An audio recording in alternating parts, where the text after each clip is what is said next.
David Walker had survived the battlefield, but he wasn't sure he would survive the silence that came after. In the military, every second of his life had been filled with purpose. Orders barked, routines maintained, danger around every corner. Now, in the small suburban house he barely remembered buying, the silence was a constant, suffocating companion. Most days, David moved through life like a ghost, haunted by memories he couldn't escape. Crowded places made his heart race. Loud noises sent him spiraling into flashbacks. Even simple errands like grocery shopping felt like missions fraught with invisible dangers. Friends and family tried to help, but David kept them at arm's length. He couldn't explain the tightness in his chest, the way shadows sometimes seemed to flicker with threats only he could see. After months of isolation, his therapist, Dr. Morales, finally pushed an idea he'd resisted for weeks.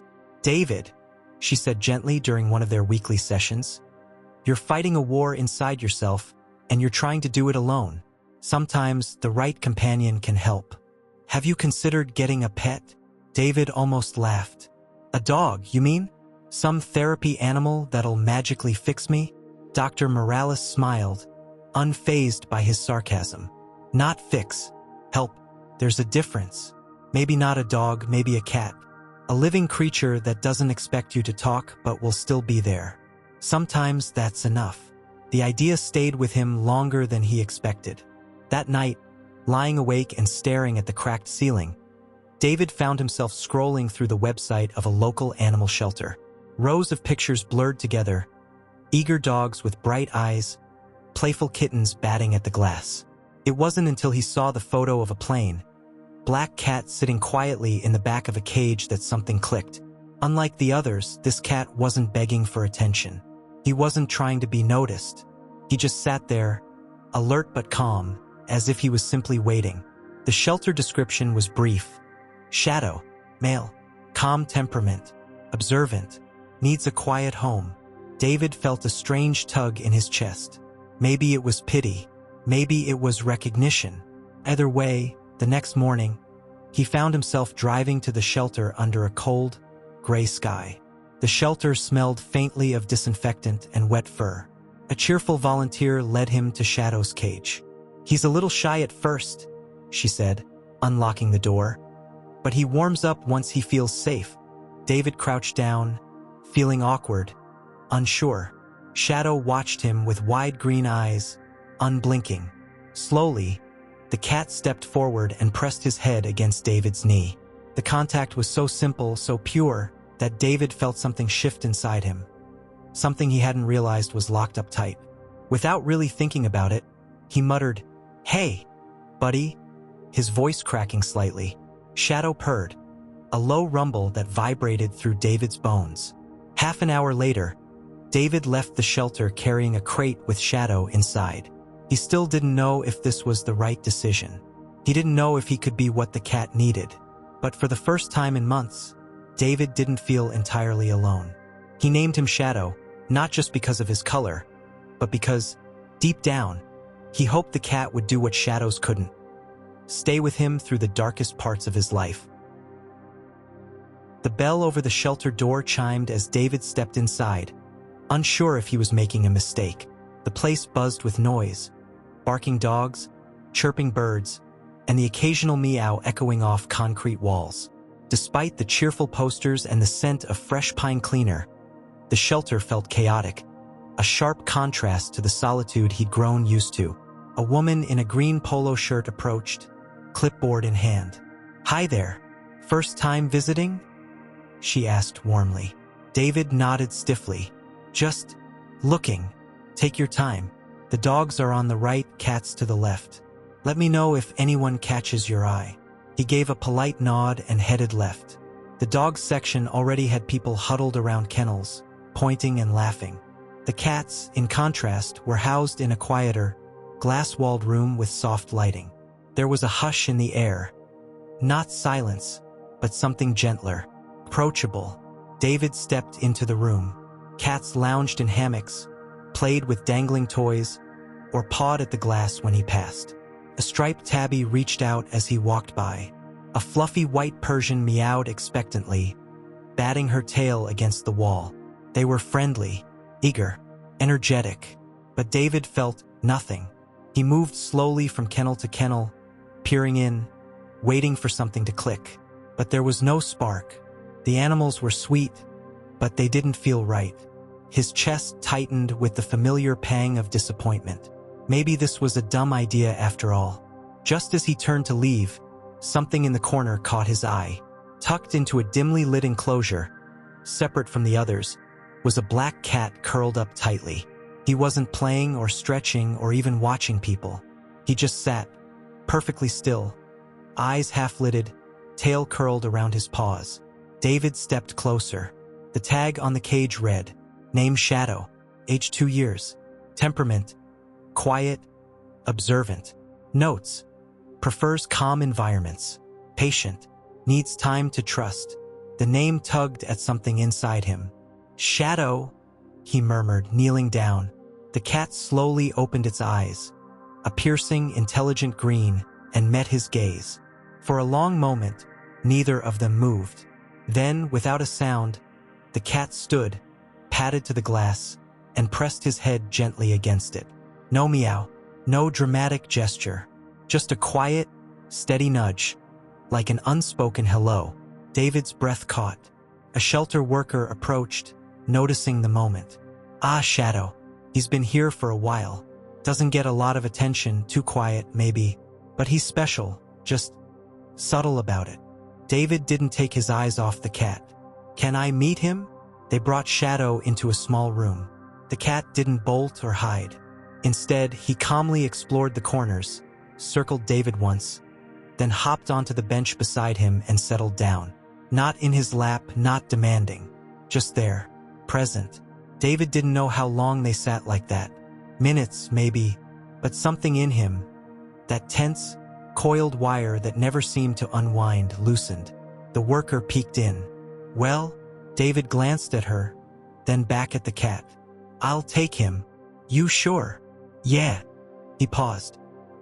He's the first thing that's made sense in a long time. The adoption paperwork was surprisingly quick. Shadow didn't even flinch when he was placed in the carrier. Just curled up and stared out with his wide, unreadable eyes. Back at home, David placed the carrier on the living room floor and opened the door. Shadow didn't rush out. He took his time, stepping into the room as if he already knew it was safe, as if he'd been there before in another life. David watched as the cat wandered the perimeter, sniffed the edges, and finally hopped onto the couch, curling into a tight ball. David sat down beside him, uncertain but oddly calm. I guess it's just you and me now, he said softly. Shadow didn't purr. He didn't blink, but he stayed, and that was enough. The first few days with Shadow were a mixture of strange and comforting, like learning to breathe again after holding it in for too long. David wasn't used to sharing his space. Every footstep in his small apartment echoed just a little louder than he liked. The television played muted war documentaries he never really watched. His world had always been an island, cut off and self-contained. But now there was Shadow. Wherever David went, Shadow followed. Not in an annoying, needy way, just there, a quiet presence, a soft footfall, a flash of black fur near the doorway. When David brewed coffee in the morning, Shadow perched silently on the counter, tail twitching. When he sat on the worn couch staring blankly at the wall, Shadow curled up at his side, head resting lightly against his leg. David wasn't sure what to make of it at first. He kept waiting for Shadow to act like a normal pet, to meow for food, to scratch the furniture, to demand attention. But Shadow seemed content simply to be near him. One afternoon, after a particularly bad night of dreams, David sat at the kitchen table, head buried in his hands. His heart raced, his palms sweaty. He could feel the old familiar tension building, the kind that sometimes spiraled into a full-blown panic attack if he wasn't careful. Before he could even move to distract himself, there was a soft thump beside him. Shadow had leapt onto the table and was staring at him intently. David looked up, breath coming in ragged bursts. The cat's green eyes locked onto his, steady and calm. Without hesitation, Shadow stepped forward and pressed his warm body against David's chest, purring softly. A low, steady rumble like distant thunder. Shadow's head nudged beneath David's chin, his small body weight grounding him in the moment. David sat frozen, feeling the vibrations through his ribs, the gentle weight across his heart. Slowly, the storm inside him began to ease. It wasn't a miracle. The fear didn't just vanish. But somehow, Shadow's presence anchored him. A reminder that he wasn't alone, that he was here, now, and safe. It happened again a few nights later. David woke in the middle of the night, drenched in sweat, heart hammering. Gasping for air, he swung his legs off the bed, trying to ground himself before the wave of panic fully hit. And again there was Shadow. Without any prompting, the cat hopped onto his lap, lying across his thighs. The steady pressure was comforting. Shadow kneaded softly at David's leg, purring louder this time, insistent. David leaned back against the wall, closing his eyes. He focused on the weight of the cat, the soft rumble vibrating through his bones, the feel of tiny paws pressing into his jeans. And somehow, he made it through without the panic consuming him. After that night, David started to notice other things. Shadow had a way of sensing the subtle shifts in him. If David's breathing quickened, if his posture stiffened, if his gaze grew distant, Shadow would be there. Sometimes curling at his feet, sometimes brushing against his arms, sometimes simply staring at him until he blinked and remembered where he was. It wasn't always perfect. Some days were harder than others. There were mornings when David couldn't get out of bed, when even Shadow's quiet companionship wasn't enough to chase the darkness away. But even then, Shadow never left, never judged, never demanded. He was simply there. Neighbors began to notice too. When David dared to take cautious steps outside, grocery trips, short walks, Shadow sometimes waited by the window, a small, dark silhouette watching over him. A few times, David caught himself smiling. Real smiles, not the practiced ones he used to wear like armor. It startled him, realizing that his world, once so sharp and brittle, was softening around the edges. And at the center of it all was a black cat with steady green eyes and an unbreakable patience. Sitting on the couch one evening, Shadow curled across his chest. David whispered, "You're more than just a cat, aren't you?" Shadow blinked slowly, a silent answer. David didn't know what he had done to deserve this kind of loyalty, but he clung to it like a lifeline. For the first time in years, he allowed himself to believe just a little that maybe healing wasn't a myth after all. Maybe it had 4 paws, a velvet coat, and a heart big enough for the both of them. Shadow changed everything, not all at once, but in small, almost invisible ways. First, it was simple things. David found himself getting out of bed a little earlier each morning.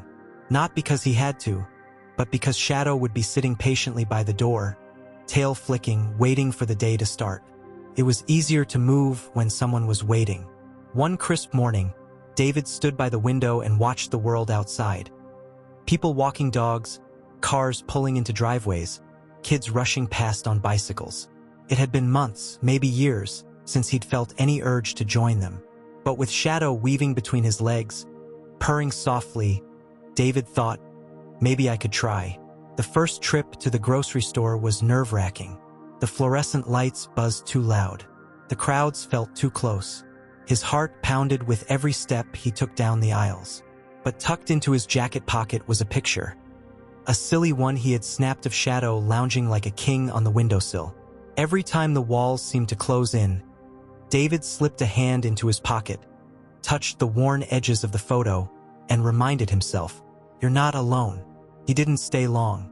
Just bread, milk, a few essentials. When he came back, Shadow was waiting at the door, blinking up at him like he'd just conquered Everest. And honestly, it felt that way. Each small success built on the last. David started visiting the local park again, a place he had once loved but hadn't dared return to. He chose early mornings when the world was still waking, the air fresh and undisturbed. Shadow didn't come along, but when David returned, the little cat was always there by the window, as if guarding his territory until David came home. Neighbors began noticing the change. 2. Mrs. Ellis from across the hall smiled more when she saw him. The barista at the corner cafe started remembering his order. Even the grumpy old man who walked his bulldog every afternoon gave him a grunt of acknowledgement. Shadow's presence gave David a quiet courage he hadn't thought possible. One afternoon, David found himself sitting on a park bench, tossing breadcrumbs to a cluster of noisy sparrows. Sunlight filtered through the trees. The breeze carried the faint scent of flowers. It was such a simple, ordinary moment, but it felt extraordinary. David leaned back, closed his eyes, and let the warmth wash over him. For the first time in a long time, he wasn't haunted by memories. For the first time, he was just here. Later that night, he sat on the couch with Shadow sprawled lazily across his lap. David chuckled softly, ruffling the cat's soft fur. "You know," he said, "you should have come with a warning label. May cause stubborn men to start living again." Shadow stretched out a paw and tapped David's nose, as if in agreement. The progress wasn't perfect. Some nights, the nightmares returned, and the old demons clawed at the edges of his mind. But now there was a difference. He wasn't facing them alone. On those nights, Shadow would curl so tightly against him that David could feel his heartbeat. A steady rhythm, a reminder that life, no matter how battered, still went on. Day by day, step by shaky step, David rebuilt his life. The apartment grew warmer, less like a bunker and more like a home. He started cooking again. Simple meals that smelled of comfort, grilled cheese sandwiches, beef stew simmering on the stove. He added little things to his routine. A crossword puzzle in the mornings, a book before bed, and always Shadow at his side. There were even days when David caught himself smiling, real smiles, the kind that reached his eyes. He still had a long road ahead, but now he believed it was a road worth walking. And he knew, without a doubt, that Shadow would be right there with him. A quiet guardian, a steadfast friend. Together they were healing. Together they were learning how to live again. The night the storm rolled in, it came without mercy. Rain battered the windows like fists. Thunder cracked the sky open in jagged, violent bursts. Flash after flash of lightning lit up the small apartment like a war zone. To most, it was just weather, but to David, it was something far worse. He was seated on the floor, leaning against the edge of the couch when it began. A quiet rumble that rattled his chest. He told himself it was just thunder, just noise, nothing more. But as the storm escalated, so did the panic that brewed deep in his gut. It started with a cold sweat. Then came the shallow breaths, fast and uncontrollable. His hands trembled. His heart slammed against his ribcage like it was trying to escape. He curled forward, arms wrapped around his knees, eyes wide open and staring, but not seeing. In his mind, the storm wasn't outside anymore. It was inside him. Explosions. Screams, dirt in his mouth, incoming fire, can't breathe, get down. His ears rang with ghost sounds, commands, chaos, the thudding boom of two closed mortars. He was back there, in it, caught in a loop of fear and memory. Across the room, Shadow had been watching quietly from his perch by the window. But now something shifted in the cat's posture. His ears flattened, his tail twitched. He jumped down, padding over to David with sudden urgency. Shadow let out a sharp, anxious meow. No response. David was somewhere else, lost in a memory that wouldn't let go. His body was frozen. His eyes were glazed, jaw clenched, barely breathing. Shadow meowed again, louder, sharper this time. Still nothing. The little cat circled David, then climbed onto his lap, trying to nudge his chin, his chest, anything to ground him. But David didn't flinch. He was locked inside his mind, spiraling. For a long moment, Shadow just sat there, pressing himself against David's chest, purring with a trembling desperation. Then, as lightning flared again and another crack of thunder split the air, Shadow suddenly jumped down and darted to the window. His eyes scanned the outside. Wet streets, blurry lights, no movement. Then, Shadow did something he'd never done before. He leapt onto the windowsill, shoved his body against the partially open pane, and forced it wider with surprising strength. Wind and rain blew in immediately. Shadow squeezed through and disappeared into the storm. The night was cruel. Rain soaked him to the skin within seconds. His paws slapped the pavement as he bolted across the courtyard and into the neighboring apartment building. He didn't meow for fun or attention this time. It was a desperate, sharp cry that echoed down the halls. On the third knock of his little head against the neighbor's door, it finally opened. Mrs. Ellis blinked down, startled. "Shadow? What on earth?" The cat meowed frantically, turned, and darted back into the rain. Then paused, looked over his shoulder, and meowed again. It was enough. Clutching a shawl, Mrs. Ellis called to her son, and together they followed the drenched black blur across the courtyard to David's door, which Shadow was pawing at frantically. Inside, David was still motionless, the storm raging just as violently inside him as it was in the skies.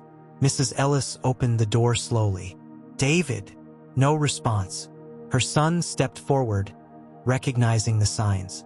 "Call 911, he told her gently, already crouching beside David, speaking low and calm. "We've got you. You're safe now." Shadow jumped back onto David's lap, curling tightly against his chest, purring again.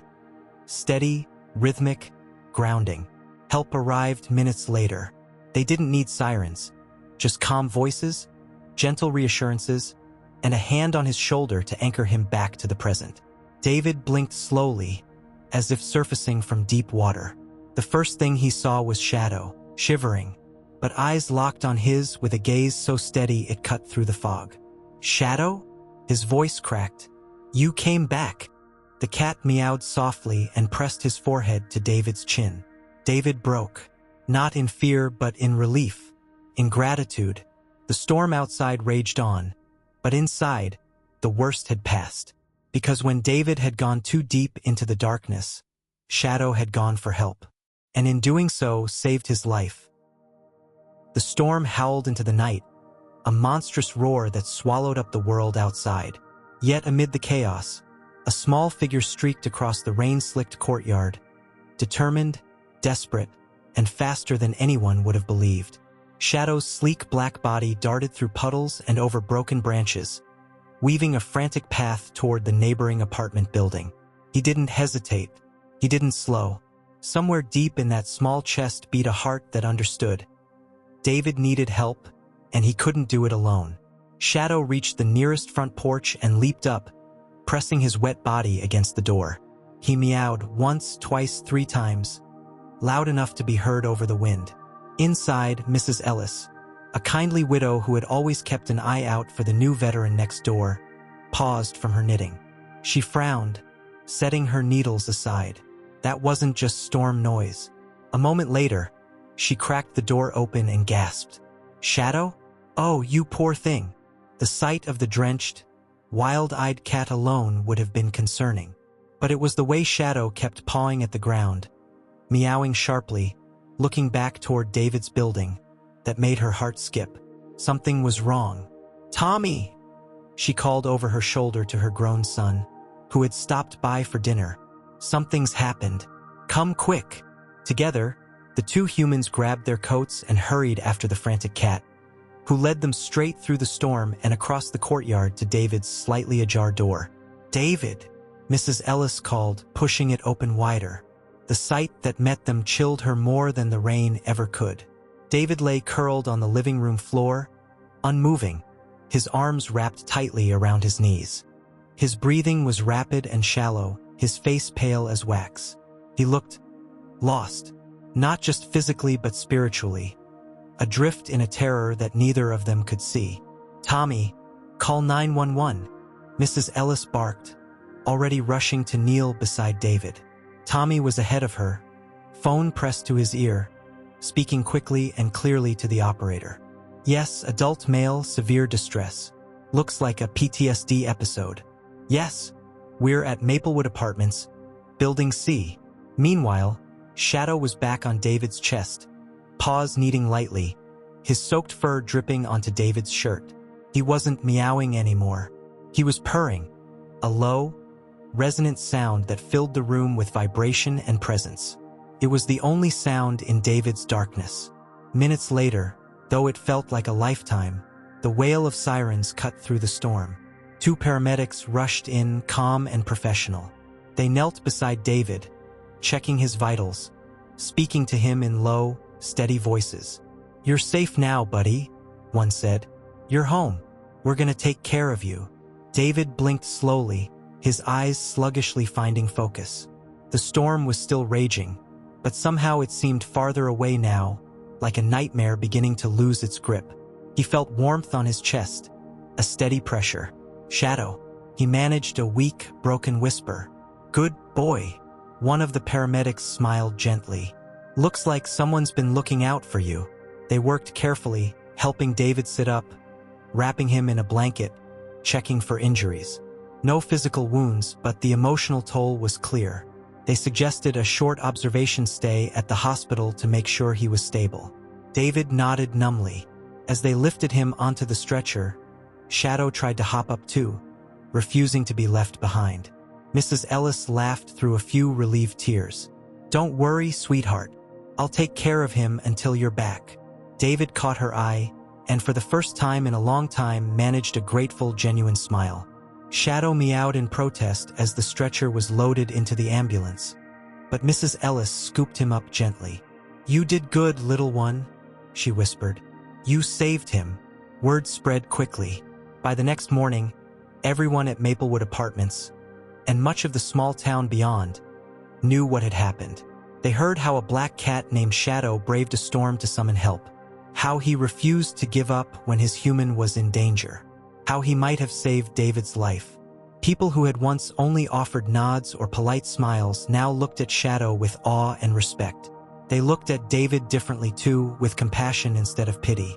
The man who had gone to war, fought his battles alone, now had a warrior of his own. Small, silent, and steadfast. And for the first time in years, David didn't feel so alone. Because sometimes the greatest heroes come in the smallest packages. The hospital stay was brief, just a couple of nights, but long enough for David to gather himself to begin breathing easier again. The doctors confirmed what the paramedics suspected. It had been a severe PTSD episode, triggered by the storm. Without Shadow's intervention, it could have ended much worse. The nurses were kind, and a few even asked about the cat. One nurse grinned and said, "Your buddy's famous, you know? He's all over the local news." David had laughed. A genuine, warm laugh that felt unfamiliar and welcome in his chest. He deserves it. When David finally returned home, Shadow was waiting by the door, tail swishing with anticipation. The moment it opened, Shadow brushed up against his leg and let out a soft, questioning meow, as if to ask, "You okay now?" David knelt down, scooped the cat up, and buried his face in his fur. "You saved me," he whispered, voice catching in his throat. "I don't know how you knew, but you did." Shadow responded with a deep purr, wrapping his tail gently around David's arm. The next few days were a blur of visitors, well-wishers, and even a local journalist who had heard the story from the paramedics. A neighbor had snapped a photo of Shadow standing defiantly in the rain on Mrs. Ellis's porch, soaked to the bone but unflinching. That photo ended up in the town newspaper under the headline, "Local Cat Rescues Retired Soldier." The shelter where David had adopted Shadow saw a spike in adoptions that week. People seemed moved by the story of the silent cat who had become a hero. They wanted to believe in something like that, something instinctive and loyal, something healing. The mayor invited David to a small ceremony at the community center, where Shadow was awarded a tiny custom-made collar tag that read, "Hero." When David stepped up to say a few words, he didn't have anything written. He simply looked at the audience, the familiar faces of neighbors, shopkeepers, kids who used to keep their distance, and spoke from the heart. "I didn't go to the shelter that day looking for a hero. I went looking for a distraction, something to fill the silence. I found Shadow, or maybe he found me. He wasn't loud, didn't run up to greet me like the others. He just sat there, calm, watching, like he knew something I didn't." David paused, reaching down to scratch behind Shadow's ear. The cat was perched on a small table beside him, utterly unbothered by the applause and camera flashes. I thought I was saving him, but the truth is, he saved me. When the panic took over, when I couldn't even cry for help, he did. He got out, got to the neighbors, and brought them to me. That's not instinct. That's something deeper. There was silence, then thunderous applause. Afterward, as the crowd dispersed, David and Shadow walked home together under a peaceful sky. The storm had passed. The air was cool and clean. For the first time in a long time, David didn't feel like he was dragging invisible weights behind him. He walked upright, head high, Shadow trotting at his side like a four-legged shadow, always close, always watching. Back in the apartment, the warmth felt different. The furniture hadn't changed, the lighting hadn't shifted, but something had. David sat on the couch, and Shadow immediately jumped into his lap, curling into a soft black ball. The rhythmic purring began almost instantly, and David placed a hand gently on the cat's back. He thought of the days before Shadow, the silence, the fear, the isolation, and he thought of the moment their eyes had met in that shelter. Quiet recognition, a sense of kinship, as if both had seen darkness and decided to keep going anyway. "You knew," David murmured. "Didn't you? You knew I needed you." Shadow didn't answer, of course, but his purring grew stronger. The bond between them wasn't loud or flashy. It didn't need to be. It was built on something unspoken: trust, love, and mutual survival. David closed his eyes and leaned back, Shadow's small heartbeat steady beneath his hand. He had once been a soldier who fought to protect others. Now, in his quiet civilian life, he had been protected in return, not by armor or orders, but by the quiet, watchful presence of a cat he almost didn't choose. Cat named Shadow. And together, in the stillness of a new beginning, they kept their silent promise.